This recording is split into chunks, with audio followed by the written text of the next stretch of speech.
Me conta, você já viu uma entidade incorporada no médium, pegando brasas na mão, andando sobre brasas, colocando fogo dentro da boca, fogo vivo dentro da boca e coisas assim? Ou até, quem sabe, talvez, explodindo pólvora na mão. É, sim, colocando um pó de pólvora e tocando fogo na mão. Vocês já viram isso? Bem, dentro dos vídeos curtinhos daquela outra rede, que eu não ouso dizer o nome aqui dentro, para não causar nenhum tipo de problema para nós, muito se tem visto, principalmente Exus e Pombagiras, fazendo esse tipo de coisa que nós não recomendamos. E nós vamos explicar por que nós não recomendamos. Agora, se eu disser para vocês que isso é uma coisa que não existe na Umbanda, eu vou estar mentindo. E este canal, ele é um canal sério, é um canal que traz assuntos verdadeiros e que nós não podemos simplesmente, como dizem, tapar o sol com a peneira, mentindo para vocês que isso não existe dentro da nossa religião. Existe sim. E não é da Umbanda, não. Também não é da Quimbanda, não. Tem uma origem bem mais antiga. E é sobre isso que nós vamos falar hoje para vocês.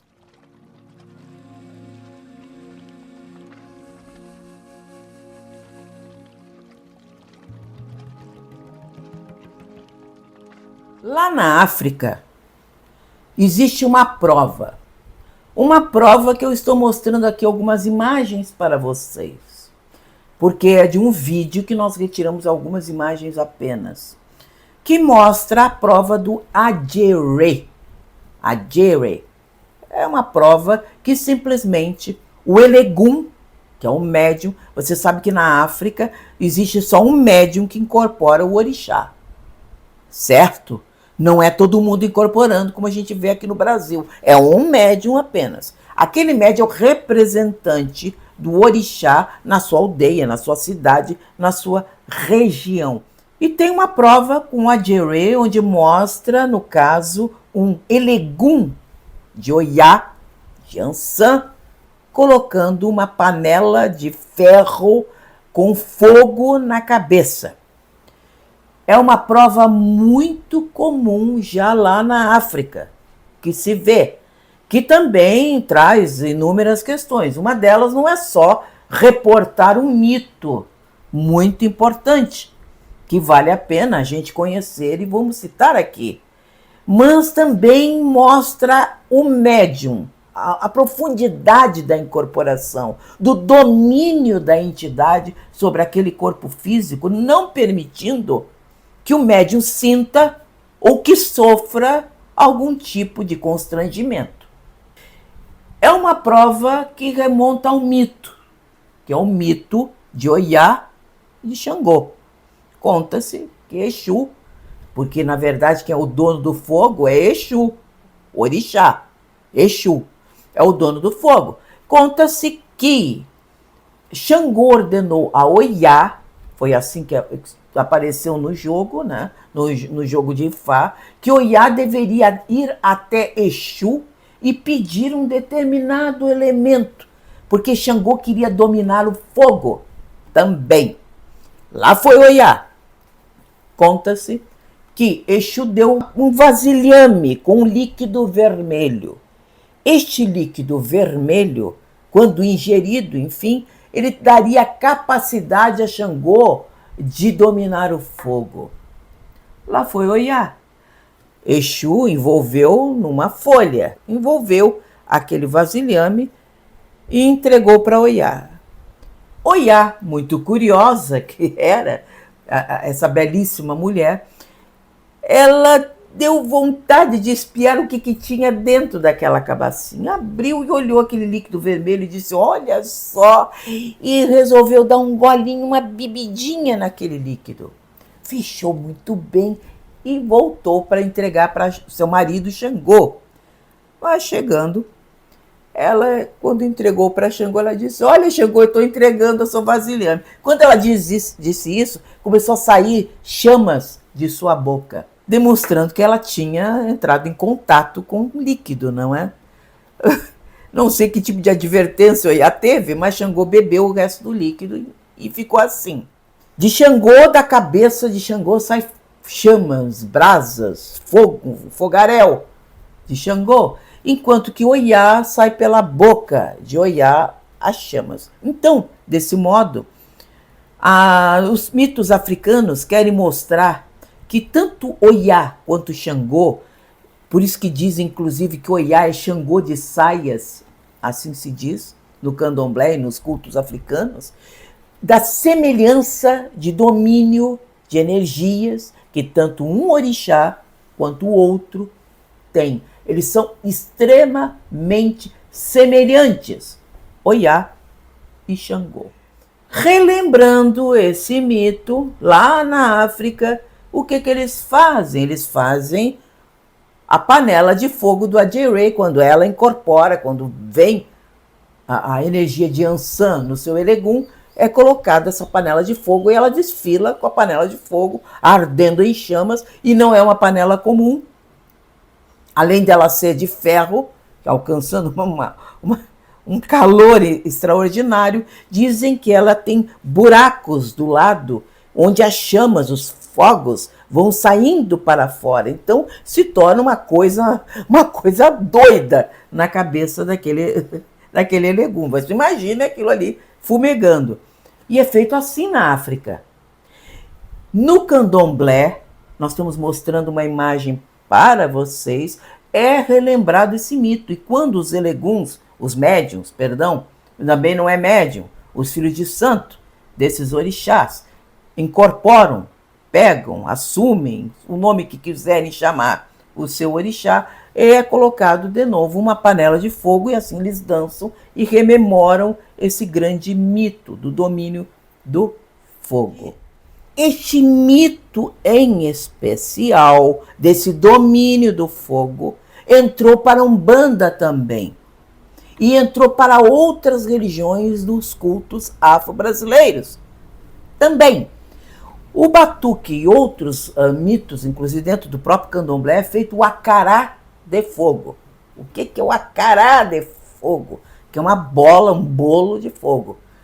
Na verdade, o que é, gente. Eu estou contando o que todo mundo sabe. Está dentro da literatura, umbandista em qualquer lugar, e inclusive dos cultos afro-brasileiros. Pego uma bola de algodão encharcada em álcool ou encharcada em azeite dendê, tocam fogo e colocam na boca do médium e ele tem que engolir. Essa é uma prova de fogo que já está em desuso na maior, 99% de todos os candomblés, de todos os ritos por aí. Por quê? Porque existe hoje em dia leis.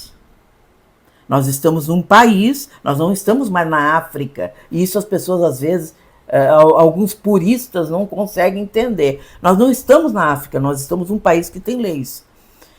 E se um dirigente, um chefe de terreiro, um pai de santo, uma mãe de santo, qualquer nome que você queira chamar desses dirigentes dos cultos afro-brasileiros, provocarem inconscientemente, porque não é o desejo, um acidente assim com um filho de santo, isso dá um processo tremendo dentro da legislação do Brasil e de qualquer outro lugar.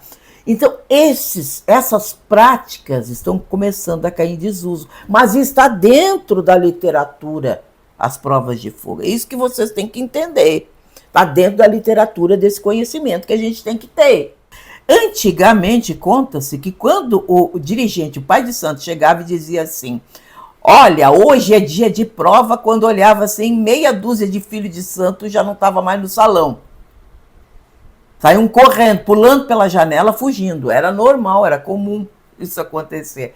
Entravam em pânico, em pavor, porque iam passar por esse tipo de prova. E prova para saber se realmente ali estava o orixá, estava ali um médium realmente tomado pelas energias do orixá. Correto?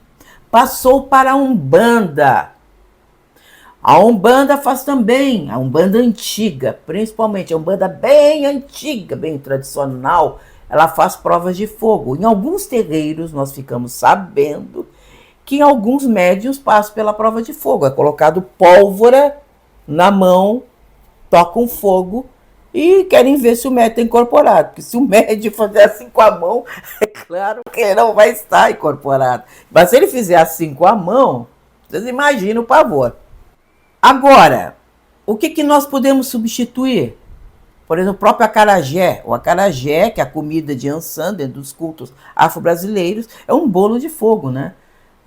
Acarajé, quer dizer, comer bolo de fogo. Então é feito com alto teor de pimenta e entregue para Ançã como oferenda, não é? Agora, nós vamos falar dos Exus, das redes de vídeos curtos, aquela que vocês conhecem muito bem, que eu costumo não comentar muito aqui no nosso canal. Mas aquela rede de vídeos curtos, estou mostrando Exus e pombagiras fazendo provas de fogo.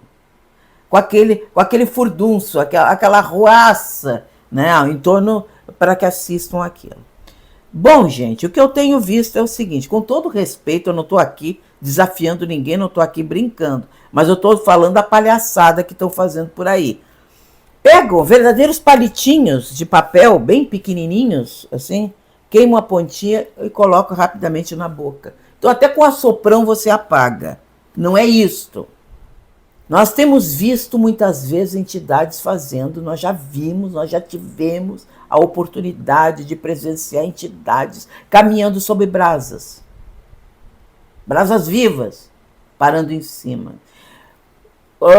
Realmente engolindo, botando na boca velas acesas que ficam acesas dentro da boca. Ficam acesas dentro da boca. O hábito também de algumas entidades de inverter o charuto. Aí você diz assim, não, mas inverter o charuto não é muita coisa. Imagina uma cará, né, de fogo, aquela bola de algodão. Imagina um charuto, não. Eu estou falando daquele charuto, você sabe, aquele charuto com aquela dimensão, com aquela espessura. Aquela brasa deste tamanho.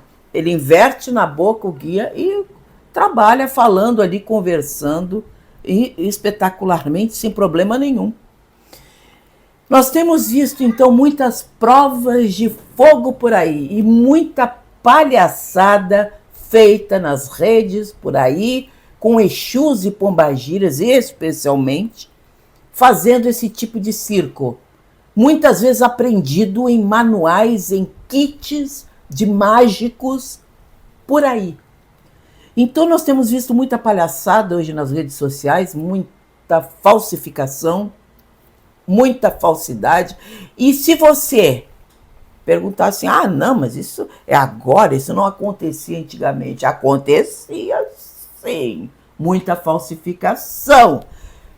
Eu estava lendo, ultimamente,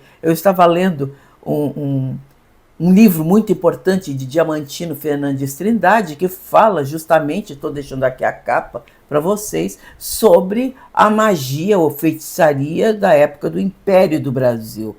E o que mostra isso? Gil Carroza, um conhecido falsário, que recebeu uma série de processos na justiça, porque não se sabe até que ponto ele sabia, até que ponto ele não sabia, até que ponto ele era só um falsário, até que ponto ele era um grande magista, um grande, enfim, dirigente, né? Ele costumava pegar sabão em barra, um pedacinho botava na boca, aquele sabão começava a espumar, e ele fingia estar sob algum tipo de possessão, algum tipo de transe, e dizia estar incorporado. Então a coisa vem da época do Império. Vem coisa certa, vem coisas dos mitos, vem coisas da Umbanda tradicional, e tem muita coisa errada por aí. Muita coisa sempre foi feita errada. Agora o que eu digo para vocês é o seguinte: não façam. Considere isso como rito antigo. Considere isso como algo lá dos antigamente. Por quê? Porque hoje nós lidamos com leis rígidas, leis duras, que nós não podemos trazer para dentro dos terreiros, os terreiros de cidade, os terreiros que estão sob legislação, fazer determinadas coisas dentro. Então, como sempre estou dizendo, vamos deixar assim em desuso as provas de fogo? Eu acho que é bom. Quanto aos demais que estejam fazendo por aí, pelo Brasil afora, ou alguma entidade que queira, por livre e espontânea vontade, dentro de um terreiro fazer, nós vamos dizer o quê? Que não? Mas são grandes provas da espiritualidade, isso não há dúvida alguma. Quando bem feita, quando feita por um médium bem incorporado, quando ali tem um guia atrás, e quando há realmente domínio da matéria, é algo extraordinário de se ver. Não é qualquer médium que faz, não é qualquer médium que tem esse dom. Mas quando tem, de forma legítima e de forma que não deixe dúvidas para quem vê, é interessante. Bem, vamos deixar então para você refletir sobre esses casos extraordinários que eu contei aqui para vocês. Passando para o nosso querido, amado, iluminado Minuto Mandinga, onde nós falamos das ervas, o principal axé de nossa Umbanda.